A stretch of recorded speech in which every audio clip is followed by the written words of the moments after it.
Tim Schumm, thanks for What's being up, on Eddie? here. Yeah, How thanks are for having you? me on. I appreciate it.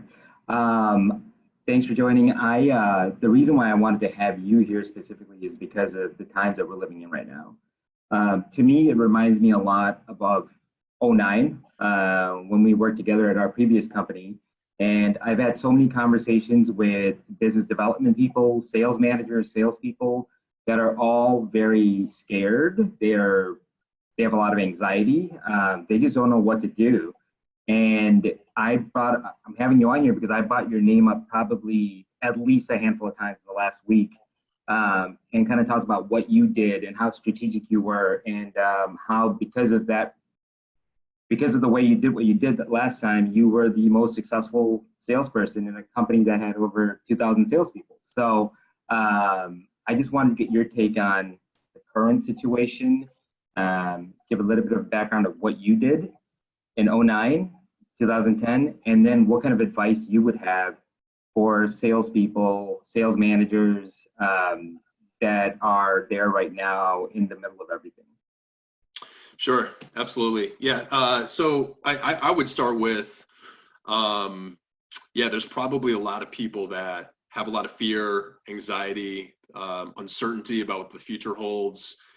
There's been a lot of people that have been impacted by this virus, directly or indirectly, first from a health standpoint, and then obviously from an economic standpoint.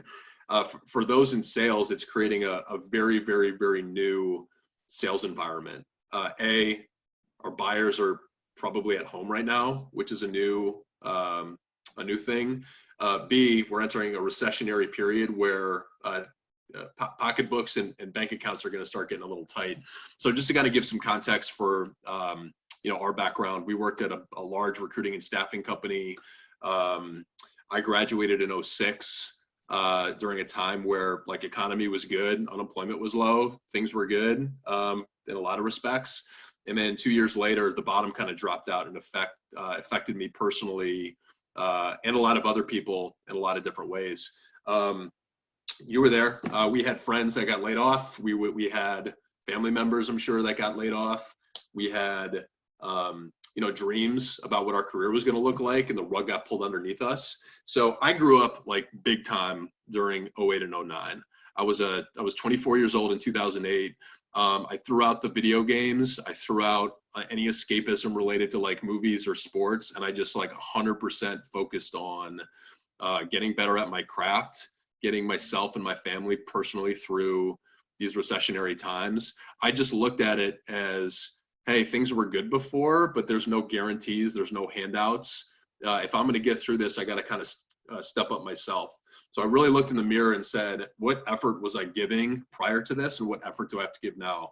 So, for me personally, it was getting in early, it was staying late, it was replacing Sports Center with economic news, hiring reports, unemployment reports, reading articles about recessionary times and who's buying and how different bodies kind of react during a time like this, which was different from our selling environment before. And through that, I just called every single sales rep in our organization that was in the top 10 in our company and said, where are you getting business right now? Where are you getting business right now? Where are you getting business right now?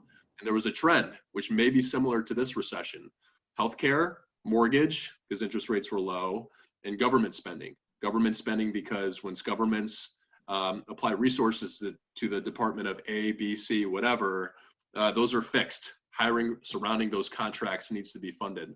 So with that, I focused 100% of my effort on government contracts. Long story short, won a lot of business in the government sector, created a lot of opportunity for those around me in the government sector, personally got impacted. I was finishing 2009 strong in 2010, 2011, and 2012, was top 1 or 2 nationally out of those 2,000 reps that you had mentioned. So I look at the last recession through a lens of opportunity. I look at it through a lens of ownership. You have to take full responsibility for yourself and your actions during good times, but also during tough times where you're dealing with adversity, and really have to step up in a lot of ways. I think during that time, it caused me, once